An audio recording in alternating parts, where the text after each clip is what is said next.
Good morning. Welcome back to our online class. In the last class, we have discussed about our second chapter in history, World in the 20th century. In that class, we have discussed about the Second World War and the effects of the war and consequences of war. At last, we have discussed about the formation of UNA and its objectives. Today we are going to study about what is decolonization.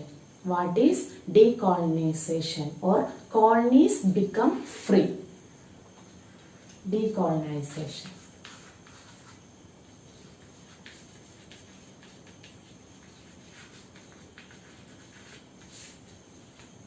Or colonies become free. Colonies. Okay, അപ്പോൾ എന്താണ് decolonisation അല്ലെങ്കിൽ colonies become free എന്നുള്ളതാണ് നമ്മൾ ഇന്ന് പറയാൻ പോകുന്നത്. Then European countries could not suppress the intensified nationalist movements in colonies. European countries could not suppress the intensified national movements in colonies.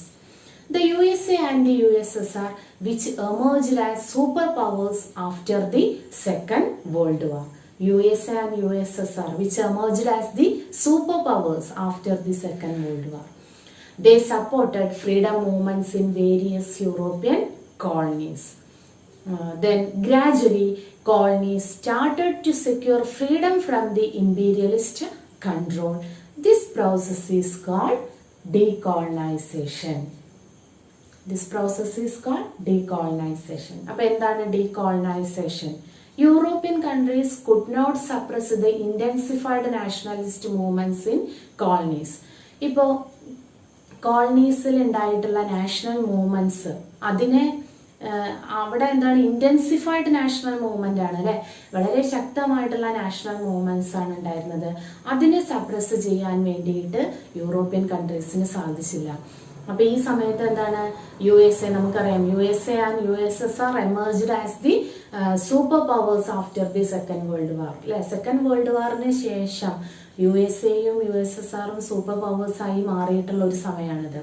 അപ്പൊ അവരെന്ത് ചെയ്തു? They supported freedom movements in various European colonies. അപ്പൊ ഈ USAയും USSRും എന്തിനെ support ചെയ്തു? കോളനീസിൽ ഉണ്ടായിട്ടുള്ള freedom മൂവ്മെന്റ്സിനെ അവര് support ചെയ്തു. Gradually colonies started to secure freedom from the imperialist control. അങ്ങനെ പതുക്കെ പതുക്കെ colonies they started to secure, അവര് started to secure freedom from the imperialist control. ആ ഇമ്പീരിയലിസ്റ്റ് കൺട്രോളിൽ നിന്ന് അവർ പതുക്കെ പതുക്കെ ഫ്രീഡം നേടിയെടുക്കാൻ തുടങ്ങി. ഈ ഒരു പ്രോസസ്സിനെയാണ് എന്ത് പറയുന്നത്? Decolonisation. This process is called decolonisation. Then the major leaders or liberated nations and their leaders അല്ലേ. ഇനി നമുക്ക് അപ്പൊ ഈ ഓരോ സ്ഥലത്തും നമുക്കറിയാം ഫ്രീഡം നേടിയെടുക്കാൻ വേണ്ടിയിട്ട് ഒരുപാട് ലീഡേഴ്സ് സഹായിച്ചിട്ടുണ്ട്. ഇനി നമ്മൾ അവരെയാണ് പറയുന്നത് the liberated nations and leaders. അപ്പൊ ഇങ്ങനെ ലിബറേറ്റ് ചെയ്തിട്ടുള്ള നാഷൻസും അതിന്റെ ലീഡേഴ്സും ആരൊക്കെയാണെന്നുള്ളതാണ്. ഓക്കെ, നോക്കൂ. ആദ്യം നമുക്ക് എല്ലാവർക്കും അറിയാം മഹാത്മാ ഗാന്ധി അല്ലെ. ലിബറേറ്റ് ഫ്രീഡം മൂവ്മെന്റിന് വേണ്ടി ഏറ്റവും അധികം പ്രവർത്തിച്ച ആള് ആരാന്ന് ചോദിച്ചാൽ എല്ലാവർക്കും അറിയുന്ന കാര്യമാണ് മഹാത്മാഗാന്ധി ഇന്ത്യയിൽ. അതുപോലെ തന്നെ മറ്റൊരാള് നെൽസൺ മണ്ടേല.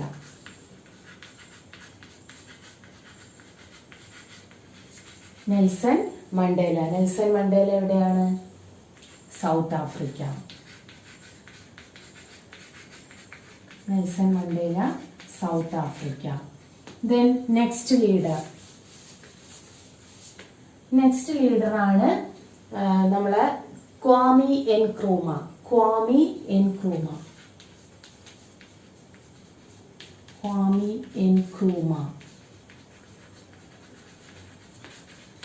അടുത്തൊരു ലീഡറാണ് അല്ലെ. ഇങ്ങനെ ലിബറേറ്റ് ചെയ്യാൻ വേണ്ടിയിട്ട് പ്രവർത്തിച്ചിട്ടുള്ള മറ്റൊരു ലീഡറാണ് ക്വാമി എൻക്രൂമ. അദ്ദേഹം എവിടെയാണ്? ഘാനയിലാണ്.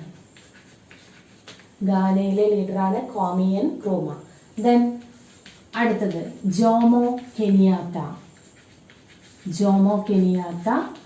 കെനിയ. അദ്ദേഹം എവിടെയാണ്? കെനിയയിലാണ്. Jomo Kenyatta. അപ്പൊ ഇത്രയുമായിരുന്നു. അപ്പൊ ഡീകോളനൈസേഷൻ എന്നുള്ളതിന്റെ ഭാഗമായിട്ട് ഒരുപാട് കോളനീസ് ലിബറേറ്റ് ചെയ്തു എന്ന് പറഞ്ഞു. ദെൻ പിന്നീട് ലിബറേറ്റഡ് നാഷൻസും അതിന്റെ ലീഡേഴ്സുമാണ് ഇമ്പോർട്ടന്റ് ആണ്. വൺ വേർഡിന് എപ്പോഴും ചോദിക്കാറുള്ള ഒരു ക്വസ്റ്റ്യൻ ആണ്. അപ്പോൾ വൺ വേർഡിന് ചോദിക്കാറുള്ളത് ഏതെങ്കിലും ഒരു ലീഡറെ തരും. ഒന്നുകിൽ പ്ലേസ് ആയിരിക്കും എഴുതേണ്ടത്, അല്ലെങ്കിൽ പിന്നെന്താണ് പ്ലേസ് തന്നിട്ട് അവിടുത്തെ ലീഡർ ആരാന്നായിരിക്കും. അപ്പോൾ first one Mahatma Gandhi India, Nelson Mandela south Africa, Kwame എൻക്രൂമ Ghana, Jomo Kenyatta Kenya. ഇത്രയുമാണ് liberated nations and leaders. Then next topic called war. What is cold war?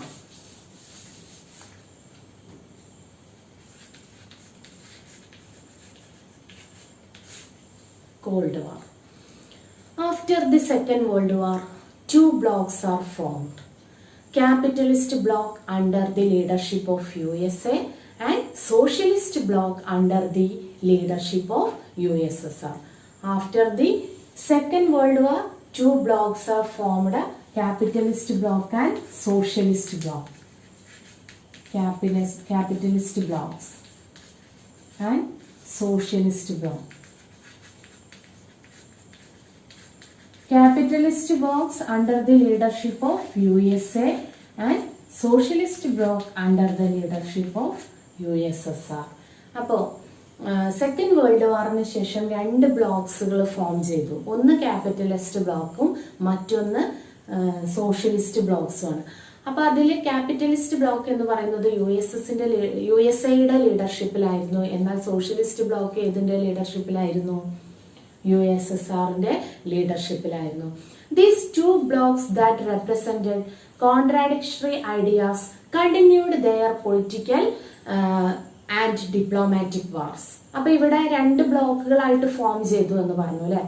These two blocks that represented contradictory ideas. അപ്പൊ ഈ രണ്ട് ബ്ലോക്കുകളും തമ്മിൽ എങ്ങനെയായിരുന്നു? Contradictory ideas എന്ന് പറഞ്ഞാൽ അവര് തമ്മിൽ വിരുദ്ധമായിട്ടുള്ള ആശയങ്ങൾ.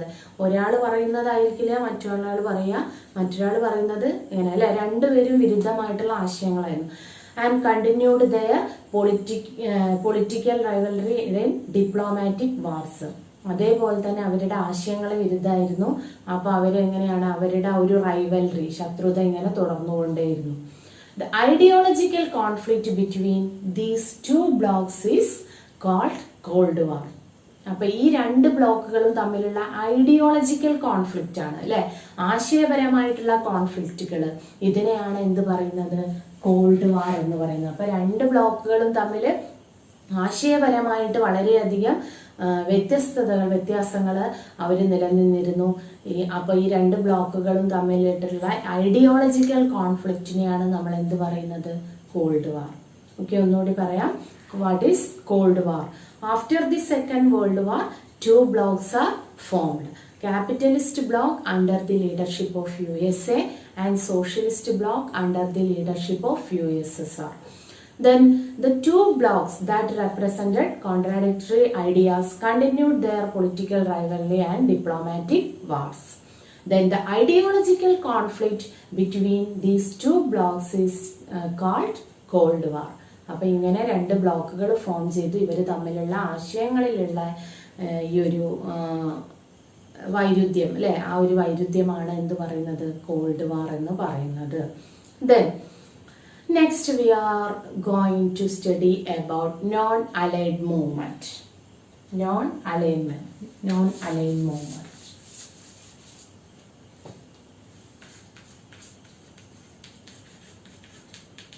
Non-aligned movement.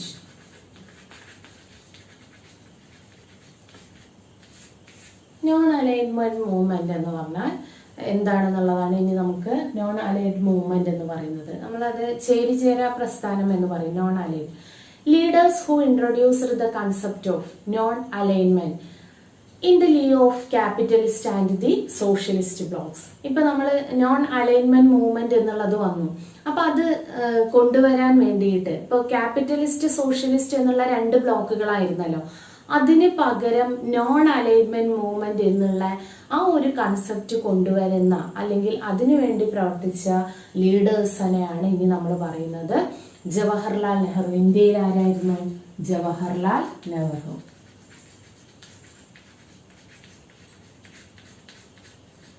ജവഹർലാൽ നെഹ്റു ഇന്ത്യയിൽ. ദെൻ അടുത്ത ലീഡർ എന്ന് പറയുന്നത് ഗമാൽ അബ്ദുൽ നാസർ ആണ്. Gamal Abdul Nasar.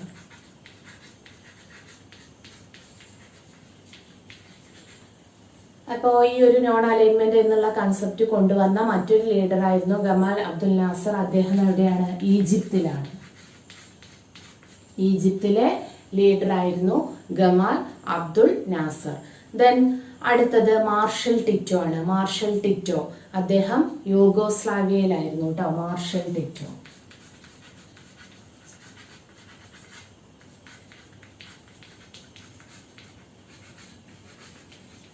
യൂഗോസ്ലാവിയയില് ആരാണ് leader? Marshal Tito. Then the next leader Ahmed Sukarno. അദ്ദേഹം ഇന്തോനേഷ്യയിലെ ലീഡറാണ്. Ahmed Sukarno, Indonesia. ഇന്തോനേഷ്യയിലെ ലീഡർ ആരാണ്? അഹമ്മദ് സുക്കാർണോ ആണ് ഇന്തോനേഷ്യയിലെ ലീഡർ. അപ്പൊ ഈ ക്യാപിറ്റലിസ്റ്റ് ബ്ലോക്ക്, സോഷ്യലിസ്റ്റ് ബ്ലോക്ക്, അതിൽ നിന്ന് വ്യത്യാസമായിട്ട് നോൺ അലൈൻ മൂവ്മെന്റ് എന്നുള്ള ഒരു കൺസെപ്റ്റ് കൊണ്ടുവന്ന ലീഡേഴ്സ് ആണ് Jawaharlal Nehru India, Gamal Abdul Nasser Egypt, Marshal Tito Yugoslavia, Ahmed Sukarno Indonesia. അപ്പോൾ ഇത്രയുമായിരുന്നു ഇതിനു വേണ്ടി പ്രവർത്തിച്ച ലീഡേഴ്സിനെ നമ്മൾ പറഞ്ഞു. അപ്പൊ ഇനി എന്താണ് non aligned movement? Non alignment movement. Following the Second World War, many Asian, African and Latin American countries become independent. Following the Second World War, many Asian, African and Latin American countries became independent. They realized that the Cold War was another phase of imperialism and it would threaten world peace. The liberated nations decided to join any of the blocs and formed a non-allied movement. അപ്പോൾ എന്താണ്? Following the second world വാറിനെ തുടർന്നിട്ട് ഒരുപാട് Asian, African and Latin American രാജ്യങ്ങൾ independent ആയി. നമ്മൾ പറഞ്ഞു അല്ലേ, ഒരുപാട് രാജ്യങ്ങൾ ഇൻഡിപെൻഡന്റ് ആയി എന്ന് പറഞ്ഞു. അപ്പൊ അവര് തന്നെയാണ് they realized that the Cold War was another phase of imperialism and it would threaten world peace. അപ്പൊ അവർക്ക് എന്താണ്, അവരൊരു കാര്യം റിയലൈസ്, കോൾഡ് വാർ എന്ന് പറയുന്നത് എന്തിന്റെ തന്നെ ഇമ്പീരിയലിസത്തിന്റെ മറ്റൊരു ഫേസ് ആണ്. അപ്പൊ അത് വേൾഡ് പീസിന് തന്നെ, ലോക സമാധാനത്തിന് തന്നെ വളരെയധികം ഭീഷണി ഉണ്ടാകുമെന്ന് അവര് തിരിച്ചറിഞ്ഞു. അതുകൊണ്ട് തന്നെ the liberated nations decided to join any of the blocs and formed the non allied movement. അപ്പൊ അവര് അങ്ങനെ ലിബറേറ്റ് ചെയ്ത നാഷൻസ് ഒരു ബ്ലോക്കിന്റെയും കൂടെ, ഇപ്പൊ ക്യാപിറ്റലിസ്റ്റ് ബ്ലോക്ക്, സോഷ്യലിസ്റ്റ് ബ്ലോക്ക് എന്നിങ്ങനെ രണ്ട് ബ്ലോക്കുകളായിട്ടുണ്ട്. അപ്പൊ അതിന്റെ ഒന്നിന്റെയും കൂടെ ചേരാതെ അവര് എന്താണ്, വേറൊരു ഇത് ഫോം ചെയ്തു, മൂവ്മെന്റ്. അതാണ് നോൺ അലൈഡ് മൂവ്മെന്റ്. അപ്പൊ ചേരിചേരാ പ്രസ്ഥാനം എന്ന് പറയാം. അപ്പൊ ഒന്നിന്റെയും കൂടെ ചേരാതെ, അതായത് ഇപ്പോ രണ്ട് ബ്ലോക്സിന്റെ കൂടെയും അവര് പിന്നെ ജോയിൻ ചെയ്യാതെ അവര് സ്റ്റാർട്ട് ചെയ്തതാണ് ഇത് നോൺ അലൈഡ് മൂവ്മെന്റ്.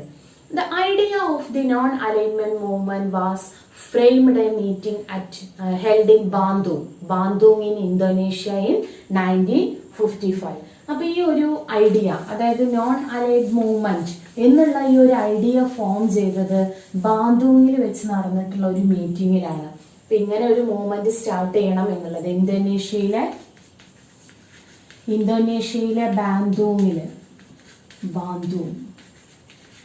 ബാന്തൂങ്ങിലാണ് ഒരു മീറ്റിംഗ് നടന്നു.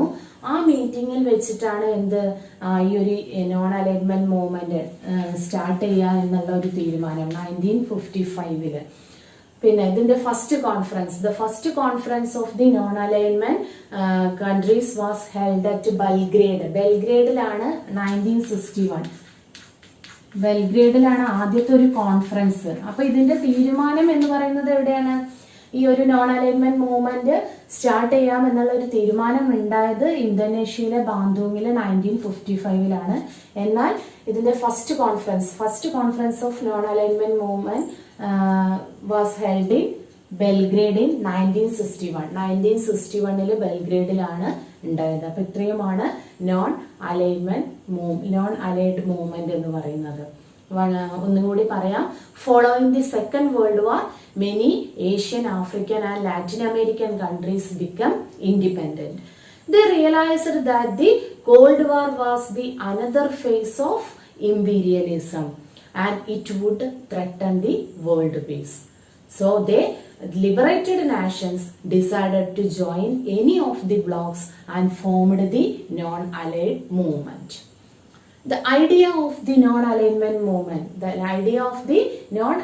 movement was framed at Bandung in Indonesia in 1955. Then the first conference of the non-allied countries held in the Belgrade in 1961. അപ്പോൾ ആദ്യത്തെ ഈ നോൺ അലൈഡ് കൺട്രീസിന്റെ ആദ്യത്തെ ഒരു മീറ്റിംഗ് നടന്നത് 1961 ബെൽഗ്രേഡിൽ വെച്ചിട്ടാണ്. ഇത്രയുമാണ് non alignment movement. Next topic west Asia.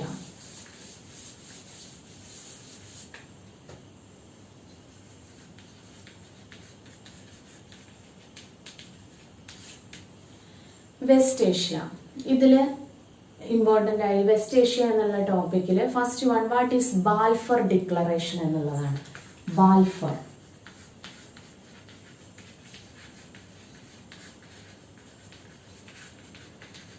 What is Balfour Declaration? Until the First World War, the Palestine was a part of the Turkish Empire. Until the First World War, Palestine was a part of Turkish Empire. As Turkey was defeated in the war, Britain took over the region. അപ്പോൾ എന്താണ് Balfour declaration എന്ന് പറഞ്ഞാൽ? First world war വരെ Palestine ഏതിന്റെ ഭാഗമായിരുന്നു? Turkish എംപയറിന്റെ, തുർക്കി സാമ്രാജ്യത്തിന്റെ ഭാഗമായിരുന്നു. എന്നാൽ ആസ് തുർക്കി was defeated in the war, ആ യുദ്ധത്തിൽ തുർക്കി ഡിഫീറ്റ് ചെയ്തതോടെ Britain took over the region. ഇത് ആര് ഏറ്റെടുത്തു? ഈ ഒരു റീജിയൻ ബ്രിട്ടൻ ഏറ്റെടുത്തു. Jews helped Britain in the war. The British Foreign Secretary Arthur Balfour declared the establishment of a Jewish nation in West Asia as a reward. This is known as Balfour Declaration. അപ്പോൾ ഈ ഒരു സമയത്ത് എന്താണ്, തുർക്കി ഈ ഒരു വാറിൽ പരാജയപ്പെട്ടതോടുകൂടി ഈ region ആരെ ഏറ്റെടുത്തു? ബ്രിട്ടൻ ഏറ്റെടുത്തു. അപ്പൊ ജ്യൂസ് എന്ന് പറഞ്ഞ ജൂതന്മാര്, Jews helped Britain in the war, അല്ലെ? ജൂതന്മാര് ഈ ഒരു വാറിൽ ബ്രിട്ടനെ സഹായിച്ചിരുന്നു. അതുകൊണ്ട് തന്നെ എന്താണ്, ബ്രിട്ടീഷ് ഫോറിൻ സെക്രട്ടറി, അന്നത്തെ ബ്രിട്ടീഷ് ഫോറിൻ സെക്രട്ടറി ആയിരുന്ന ആർതർ ബാൽഫർ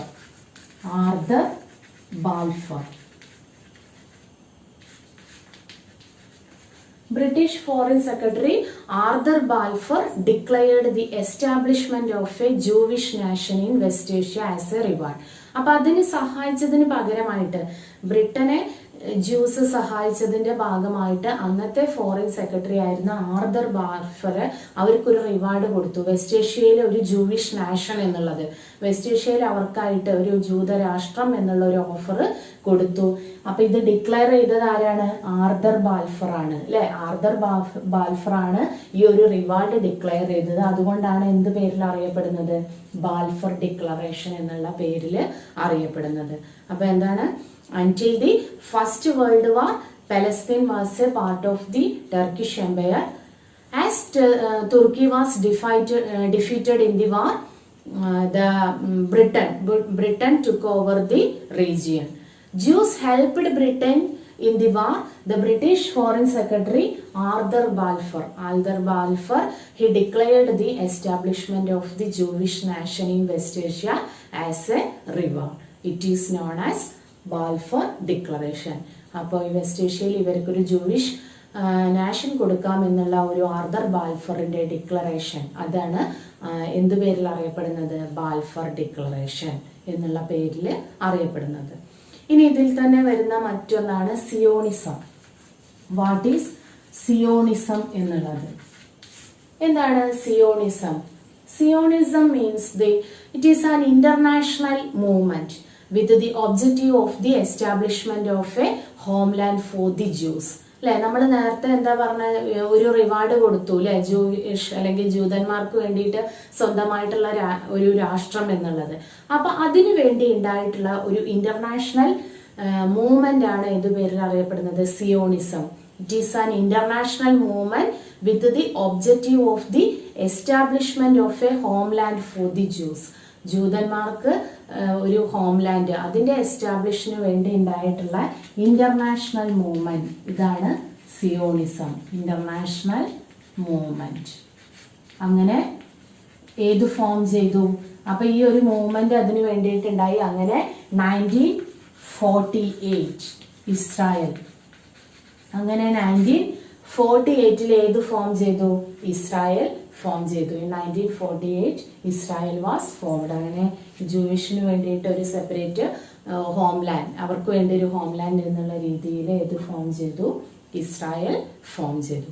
അപ്പോൾ ഈ ഒരു വെസ്റ്റ് ഏഷ്യ, അതിൽ ഒന്നാമത്തത് Balfour declaration. The next one Zionism. Zionism is an international movement with the objectives of the establishment of A homeland for the Jews. Then 1948 in the form ചെയ്തു, Israel was formed. Many wars broke out between Israel and the Arab nations. അങ്ങനെ ഒരുപാട് യുദ്ധങ്ങൾ ഏതൊക്കെ തമ്മിൽ? ഈ ഇസ്രായേലും അതുപോലെ തന്നെ അറബ് നാഷൻസും തമ്മിൽ ഒരുപാട് യുദ്ധങ്ങൾ ബ്രോക്ക് ഔട്ട് ചെയ്തു. Then Israel seized Palestine, expelling the Palestinians from their homeland. അപ്പൊ എന്തുണ്ടായി? Israel ceased Palestine, Israel Palestine പിടിച്ചെടുക്കുകയും expelling the Palestinians from their homeland, അവരുടെ ഹോംലാൻഡിൽ നിന്ന് പാലസ്തീനെ പുറത്താക്കിയിട്ട് ഇസ്രായേല് പാലസ്തീൻ പിടിച്ചെടുത്തു. In this conduct, with an objective of establishing a nation for the Palestinians, a movement called PLO, Palestine Liberation Organization, was founded with Yasser Arafat as the president. അപ്പൊ ഈ ഒരു സമയത്ത്, കാരണം എന്താണ്, ഇസ്രായേലും അറബ് നാഷൻസും തമ്മിൽ അവിടെ എന്താണ് ഒരുപാട് യുദ്ധങ്ങൾ അങ്ങനെ ബ്രോക്കൗട്ട് ചെയ്ത ഒരു സമയത്ത് ഇസ്രായേൽ സീസ്ഡ് പാലസ്തീൻ അല്ലെ, പാലസ്തീൻ പിടിച്ചടക്കുകയും അവരുടെ ഹോംലാൻഡിൽ നിന്ന് പാലസ്തീനെ അവര് പുറത്താക്കുകയും ചെയ്തു. ഈ ഒരു സമയത്ത് എന്തിനു വേണ്ടിയിട്ട്? പാലസ്തീൻസിന് വേണ്ടിയിട്ട് ഒരു നാഷൻ, ആ ഒരു ലക്ഷ്യത്തോട് കൂടിയിട്ട് ഒരു മൂവ്മെന്റ് സ്റ്റാർട്ട് ചെയ്തു. അതാണ് PLO, Palestine liberation organisation, PLO.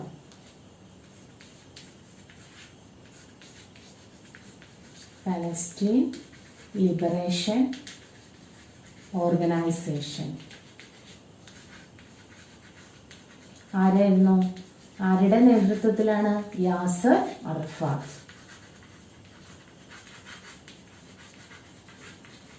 Yasar അറഫാത്തിന്റെ നേതൃത്വത്തിലാണ്, അദ്ദേഹം പ്രസിഡന്റ് ആയിട്ടാണ് ഇത് വന്നത്, PLO, പാലസ്തീൻ ലിബറേഷൻ ഓർഗനൈസേഷൻ വന്നിട്ടുള്ളത്. Then Israel agreed Palestine as a free nation. അങ്ങനെ ഇസ്രായേൽ പാലസ്തീൻ ഒരു ഫ്രീ നാഷൻ ആണെന്ന് എഗ്രി ചെയ്തു. This agreement mediated by the US is called Oslo pact. അപ്പൊ ഈ ഒരു പാലസ്തീൻ ഒരു ഫ്രീ നാഷൻ ആണെന്ന് എഗ്രി ചെയ്തു. ആരാണ്? ഇസ്രായേൽ എഗ്രി ചെയ്തു. ഈ ഒരു എഗ്രിമെന്റിനെയാണ് എന്ത് പറയുന്നത്? Oslo pact. ഓസ്ലോ പാക്ട് എന്ന് പറയുന്നത് പാലസ്തീൻ ഒരു ഫ്രീ നാഷൻ ആണെന്ന് എഗ്രി ചെയ്തതിനെയാണ്, അതിനെന്ത് പറയുന്നുണ്ട്? മീഡിയേറ്റഡ് ബൈ ദി US അല്ലെ, mediated by the US is called Oslo pact. അപ്പൊ ഇതില് ഇമ്പോർട്ടന്റ് ആയിട്ടുള്ളത് ഏതാണ്? PLO, Palestine liberation organisation. അത് ഉണ്ടാവാനുള്ള റീസൺ എന്തൊക്കെയാണ്? Many wars broke out between Israel and the Arab nations. Israel seized Palestine, expelling the Palestinians from their homeland. In this context, with an objective of establishing a nation for the Palestinians, a movement called PLO was founded with Yasser Arafat as the president. Okay, PLO. Then Israel agreed Palestine as a free nation. This is called Oslo Pact. ഒരു free nation ആണെന്ന് പ്രഖ്യാപിച്ച ഈ ഒരു pact ആണ് എന്ത് പേരിൽ Oslo pact എന്നുള്ള പേരിൽ അറിയപ്പെടുന്നത്. ഓക്കെ, അപ്പൊ ഇത്രയുമാണ് PLOയെ കുറിച്ച്. Next we are going to discussing about the disintegration of Soviet Union. Disintegration of Soviet union.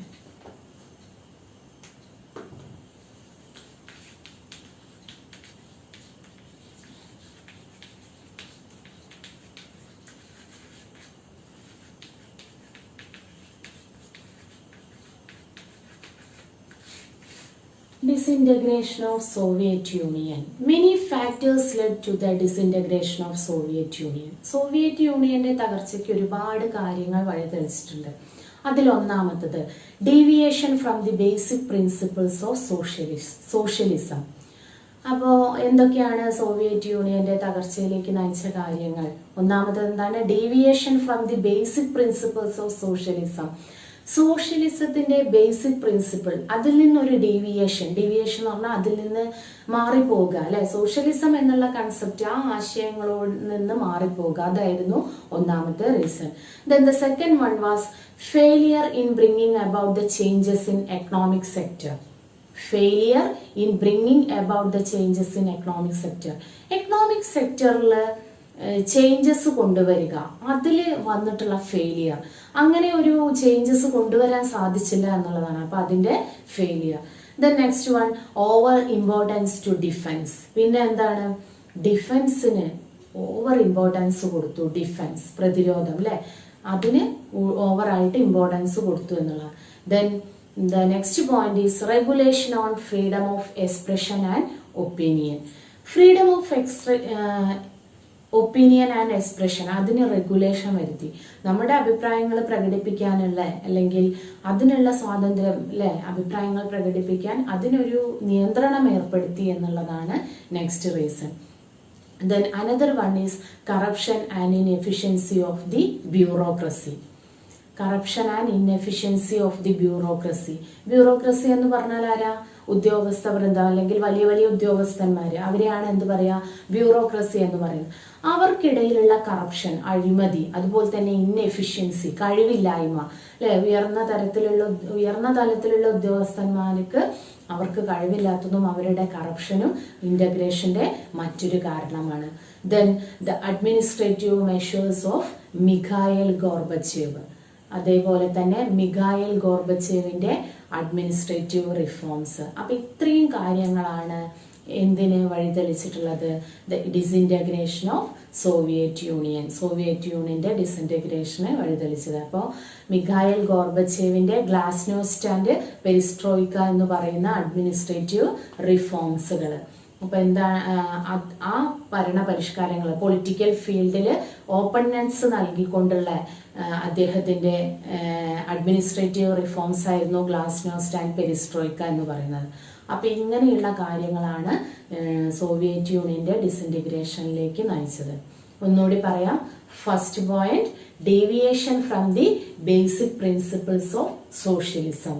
Second one, failure of bringing about changes in economic sector. Third one, over importance to defense. Fourth one, regulation on freedom of expression and opinion. Then next reason, corruption and inefficiency of the bureaucracy. And the last point is the administrative measures of Mikhail Gorbachev, Glasnost and perestroika, അദ്ദേഹത്തിന്റെ administrative reforms. അപ്പം ഇത്രയുമാണ് എന്താണ് ഈ ഒരു Soviet യൂണിയന്റെ ഡിസിന്റഗ്രേഷനിലേക്ക് നയിച്ചത്. With the resignation of Gorbachev as president in 1991, Soviet Union formally ceased to exist this ended the cold വാർ. അപ്പോൾ resignation Gorbachev Mikhail Gorbachev അദ്ദേഹത്തിന്റെ റെസിഗ്നേഷനോടുകൂടി പ്രസിഡന്റ് സ്ഥാനത്ത് നിന്നുള്ള റെസിഗ്നേഷൻ 1991 ആ റെസിഗ്നേഷനോട് കൂടിയിട്ട് Soviet Union formally ceased to exist, formally ആയിട്ട് എക്സിസ്റ്റ് ചെയ്തു. ഇത് എന്തിലേക്ക് നയിച്ചു? This ended the cold war. Cold war end ചെയ്യാനും ഇത് കാരണമായി. അപ്പോൾ നമ്മൾ ഇത്രയും കാര്യങ്ങളിലൂടെ ഇന്നത്തെ ഒരു ക്ലാസ് ഇവിടെ വൈൻഡ് അപ്പ് ചെയ്യാണ്.